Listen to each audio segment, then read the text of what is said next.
이 시간 사도신경 하심으로 9월 6일 새벽 예배를 하나님께 드리도록 하겠습니다. 전능하사 천지를 만드신 하나님 아버지를 내가 믿사오며 그 외아들 우리 주 예수 그리스도를 믿사오니 이는 성령으로 잉태하사 동정녀 마리아에게 나시고 본디오 빌라도에게 고난을 받으사 십자가에 못 박혀 죽으시고 장사한 지 사흘 만에 죽은 자 가운데서 다시 살아나시며 하늘에 오르사 전능하신 하나님 우편에 앉아 계시다가 저리로서 산 자와 죽은 자를 심판하러 오시리라. 성령을 믿사오며 거룩한 공예와 성도가 서로 교통하는 것과 죄를 사하여 주시는 것과 몸이 다시 사는 것과 영원히 사는 것을 믿사옵나이다. 아멘. 우리 함께 이 시간 보실 말씀은 갈라디아서 3장 10절부터 18절까지의 말씀입니다. 우리 같이 함께 보도록 하겠습니다. 갈라디아서 3장 10절부터 제가 봉독합니다.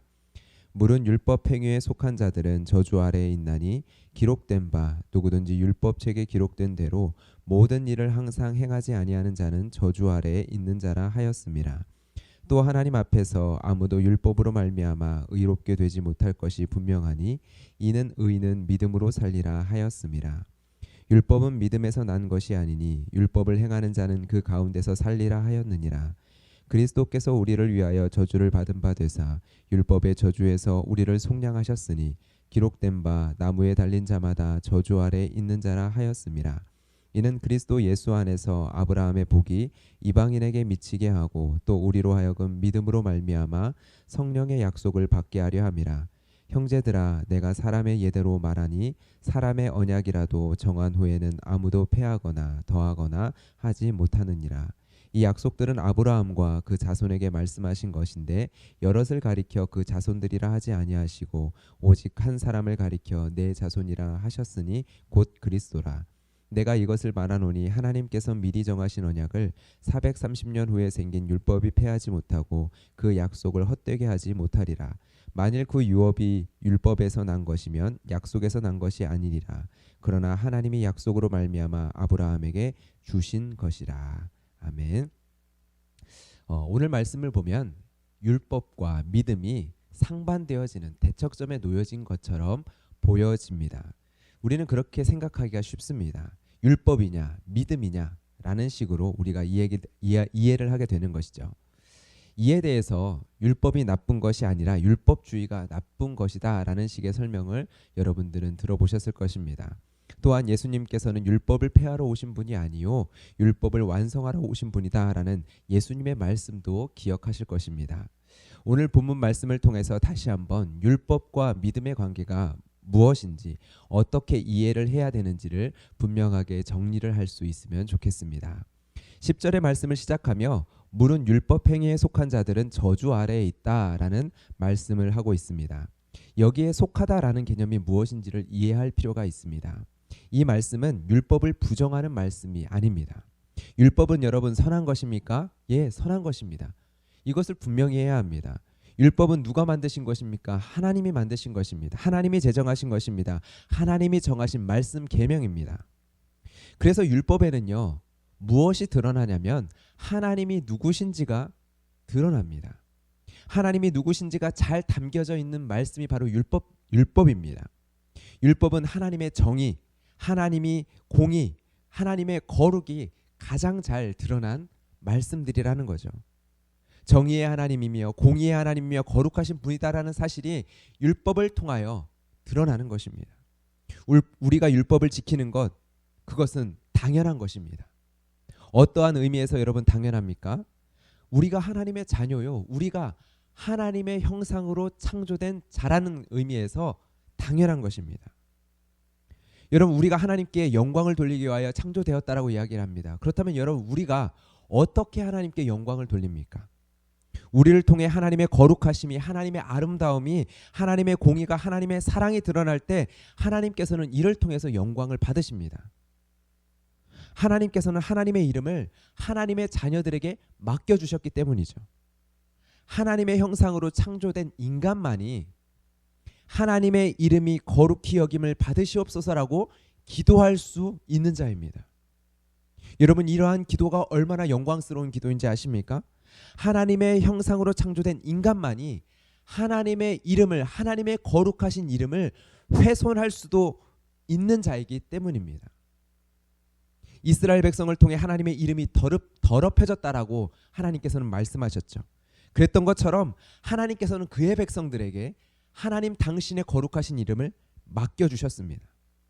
그래서 우리는 예수님이 가르쳐주신 기도를 하며 하나님 당신의 이름이 거룩히 여김을 받도록 기도하는 거죠. 여러분, 우리가 말씀을 지키는 것, 율법을 지키는 것, 철저하게 내 육체를 쳐서 하나님께 복종시키는 것 너무너무 중요합니다. 사도 바울처럼 심지어 나는 죽고 내 안에 예수 그리스도께서 사신다 라고 고백할 정도로 나를 철저하게 완벽한 순종의 자리로 내어놓는 것, 이것이 바로 성도의 삶입니다. 여러분, 율법이요? 율법을 지킴으로 하나님의 아름다움과 하나님의 공의와 정의와 하나님의 어떠하심을 드러내는 것이 바로 성도의 사명입니다.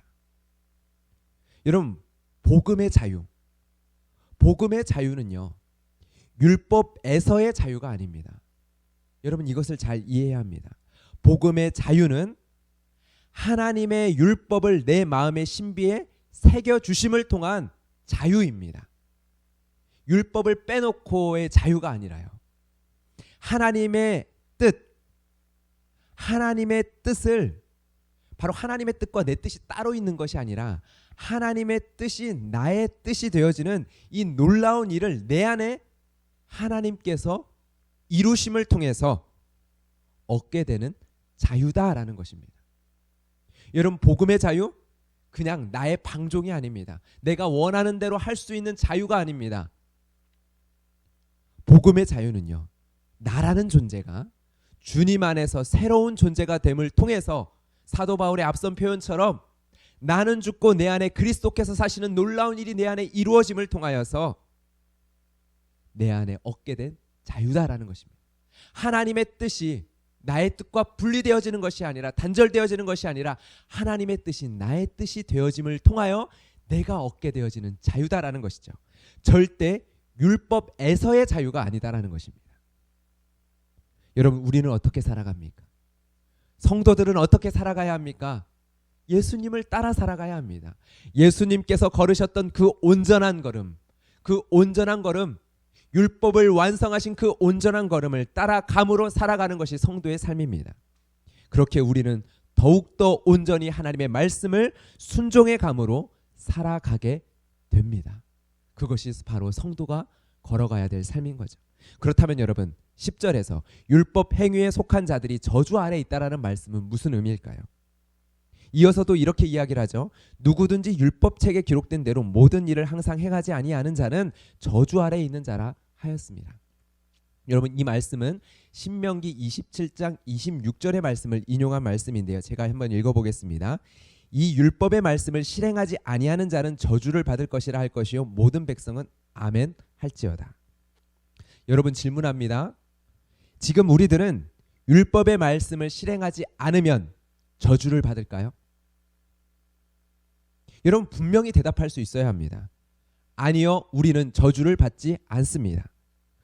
우리는 율법을 지키지 않아도 저주를 받지 않습니다. 여러분, 이것이 맞는 대답입니다. 그런데 이 지점이요, 우리를 자꾸만 헷갈리게 만드는 지점입니다. 여러분, 11절의 말씀을 보세요. 또 하나님 앞에서 아무도 율법으로 말미암아 의롭게 되지 못할 것이 분명하니 이는 의인은 믿음으로 살리라 하였습니다. 여러분, 이 말씀이 지금 누구를 향한 말씀입니까? 죄인들을 향한 말씀입니까? 아니면 의인으로 인치심을 받은 하나님의 거룩한 자녀 성도들을 향한 말씀입니까? 예, 의인은 믿음으로 말미암아 살리라. 의인은 믿음으로 살리라. 여러분, 믿음으로 사는 자가 의인이다? 아니죠. 믿음으로 살아야 의인이다? 아닙니다. 그 말이 아니라 예수 그리스도의 공로로, 그의 의로, 예수 그리스도의 의로 덧입은 성도들은 믿음으로 살리라 라는 말씀입니다. 우리는 예수 그리스도 안에서 의인으로 하나님 앞에 선포된 자입니다. 그렇기에 우리는 율법을 지키지 않아도 저주를 받지 않습니다 라고 얘기할 수 있는 자입니다. 그러나 여러분, 반드시 따라와야 할 우리의 고백, 생각이 있습니다. 의인은 믿음으로 산다라는 고백입니다. 여러분, 믿음으로 산다라는 것 어떻게 살아갑니까? 믿음으로 율법을 지키며 살아간다. 믿음으로 하나님의 뜻을, 하나님의 말씀을 순종함으로 살아간다 라는 것이죠. 여러분, 이 관계를요 거듭거듭 우리가 잊지 않고 생각해야 합니다. 믿음으로 잘 살면 의인으로 불려지는 게 아닙니다. 그처럼 율법을 행함으로 믿음을 얻게 되는 것도 아닙니다. 율법을 행하는 자는 율법을 지키지 않으면 저주를 받는 자리 가운데 살게 되리라. 이것이 12절의 말씀이죠. 그러나 예수 그리스도께서 우리를 위하여 저주를 받은 바 되셔서 우리를 속량하셨습니다. 그래서 우리에게는요 14절의 말씀처럼 믿음으로 말미암아 성령의 약속을 받게 해주셨습니다. 여러분, 우리에게 주어진 믿음, 그 믿음을 주시며 그 믿음대로 살게 하시는 성령님께서는 우리를 어떻게 살게 하십니까? 성령님의 가장 중요한 역할, 유일무이한 역할이라고까지 얘기할 수 있는 역할, 바로 하나님의 뜻, 하나님의 말씀을 따라 살아가게 만드신다라는 것입니다. 이것이 바로 성령님의 역할입니다. 성령님은 진리의 영이시라고 불려지죠. 성령님은 우리에게 진리의 말씀을 깨닫게 하십니다. 그러함을 통하여서 성령님은 자신의 말을 하지 않습니다. 하나님의 말씀을 우리에게 드러내시는 역할을 하십니다. 그러함을 통하여서 믿음으로 그 말씀을, 하나님의 계명을, 하나님의 율법을 즐거이 순종하며 인내하게 하십니다. 믿음으로 살게 하십니다. 의인은 믿음으로 말미암아 살리라. 의인은 그에게 주신 성령으로 말미암아 하나님의 말씀과 하나님의 뜻을 순종하며 살게 되리라. 여러분, 여기에서 율법주의와 복음의 자유함의 극명한 차이가 발생합니다. 율법주의는요, 내가 지키지 못한 율법, 아니면 반대로 내가 지켜내고 있는 율법을 바라보게 만듭니다. 아무리 하나님을 향한 사랑에서 시작했더라도요, 나의 눈이 하나님에게서 자꾸만 율법을 향하게 합니다. 그리고 그 율법을 지켜내고 있는 나, 아니면 율법을 지키지 못한 나를 자꾸만 보게 만들죠. 그러나 여러분, 복음은요, 복음은 내 안에 약속함으로 받은 성령 하나님께로 우리의 시선을 향하게 합니다. 율법을 지킬수록 내 안에서 나를 감동시키며 나에게 말씀을 깨닫게 하시며 나에게 끊임없이 말씀으로 격려하시는, 나를 순종케 하시는 따스한 성령님을 보게 만듭니다. 내가 때로는 율법을 지키지 못하여 하나님의 말씀과 하나님의 뜻에서 벗어나 넘어질 때, 나의 약함 가운데 주저앉을 때 여전히 내 안에서 말씀하고 계시는 성령 하나님께로 우리의 시선을 향하게 합니다. 그리고 우리 안에 계신 성령님을 우리를 향해 나의 현실 속에서 어떠한 증거가 보이지 않더라도 내 삶이 당장 내 눈에 보이기에 어떻게 보이든지 이미 내게 주신 약속의 말씀을 붙들고 일어서게 하십니다. 이것이 바로 복음의 자유다라는 것이죠. 어제 주일 찬양했었던 찬양처럼요, 내 눈에 아무 증거가 아니 보여도, 내 귀에 아무 소리가 아니 들려도 이 눈이 보기에는 어떠하든지, 여러분, 어떠한 현실입니까? 하나님이 나를 돌아보시지 않는 것 같이 느껴지는 현실, 내 눈에 아무 증거 아니 보이는 현실, 하나님이 나에게 아무런 응답, 아무런 대답도 하지 않는 것 같은 이 현실, 내 눈이 보기에는 망한 것 같은 현실, 그러한 현실에서 내게 주신 약속의 말씀을 붙들게 하십니다. 성령 하나님이여, 내 안에서 일하시는 하나님이 그럼에도 말씀을 붙들게 하십니다. 여러분, 이것이 믿음입니다. 이것이 의인이 믿음으로 사는 방식입니다. 오늘 내가 처한 현실 속에서 나의 현실이 바뀌는 것을 통해서가 아니라 내가 처한 지금의 현실 속에서 하나님을 신뢰함으로, 이것이 우리 안에 주신 믿음이 하는 놀라운 역할이죠. 이것이 바로 우리에게 보증으로 주신 성령님이 우리 안에서 하시는 놀라운 일이죠. 아무것도 바뀌지 않은 오늘의 현실 속에서 그럼에도 하나님을 신뢰함으로, 하나님의 말씀을 순종함으로 나아가게 만드는 능력, 이것이 바로 하나님의 참된 능력입니다.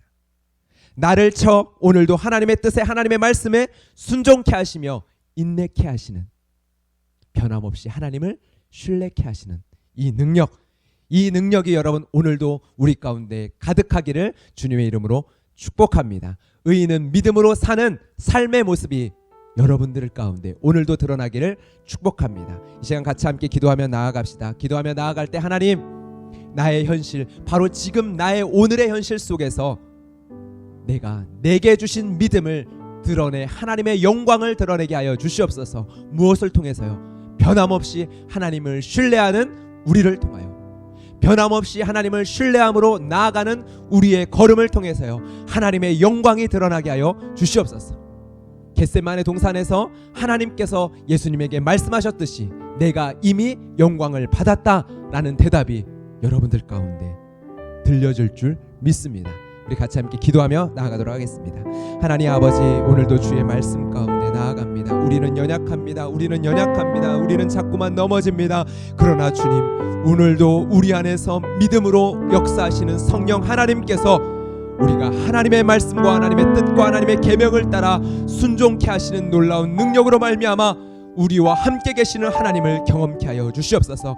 때로는 우리가 넘어질지라도 넘어져 있는 우리의 모습을 주목하는 것이 아니라, 그럼에도 불구하고 우리 안에서 끊임없이 하나님의 말씀으로 격려하시고 위로하시며 도전하시는 하나님의 말씀을 듣게 하여 주시옵소서. 일어나 걸어 나아가라 말씀하시는 하나님의 음성이 하나님의 말씀 가운데 들려지게 하여 주시옵소서. 그러함을 통하여 하나님 아버지, 주님께서 우리에게 허락하신 그 믿음 안에 그 참된 복음의 자유가 무엇인지를 우리가 누리게 하여 주시옵소서.